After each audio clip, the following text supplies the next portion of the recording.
tous. Aujourd'hui dans Radio Confinement, la radio 100% confinement, nous accueillons une personnalité que vous connaissez tous.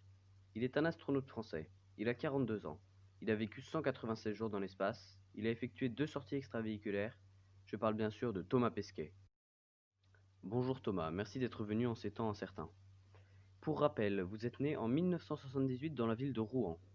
Après des études scientifiques et une école d'ingénieur aéronautique à Supaéro Toulouse, vous devenez pilote de ligne chez Air France. Puis tout bascule le jour où vous avez commencé à réaliser votre rêve d'enfance, celui de devenir astronaute. Vous êtes admissible au poste d'astronaute après avoir effectué les tests que vous avez réussi avec brio. Vous allez ensuite passer 6 ans à apprendre les fondamentaux, puis les spécialisations dont vous avez besoin pour comprendre l'endroit où vous irez, c'est-à-dire la Station spatiale internationale. Étant donné la diversité culturelle dans la station, vous apprendrez aussi le russe pendant ces 6 ans, ce qui vous fait parler couramment 6 langues.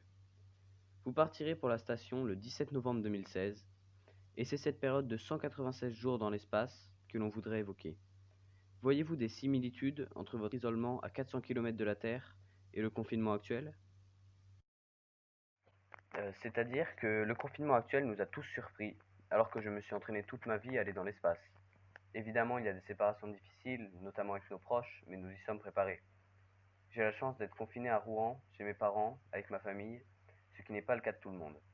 De plus, lors de mon voyage dans l'ISS, nous avions, avec Peggy Whitson et Olen Nowitzki qui m'accompagnaient, un planning prédéfini qui m'occupait toute la journée, alors qu'il faut plus de motivation pour passer intelligemment notre temps lorsqu'on n'y est pas obligé.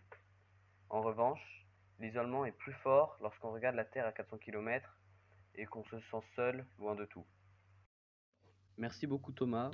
Un conseil pour nos auditeurs pour qu'ils réussissent à passer cette période sans trop de difficultés? Alors, tout d'abord, progressez dans les domaines que vous aimez, s'ils sont accessibles, que ce soit l'art, la musique.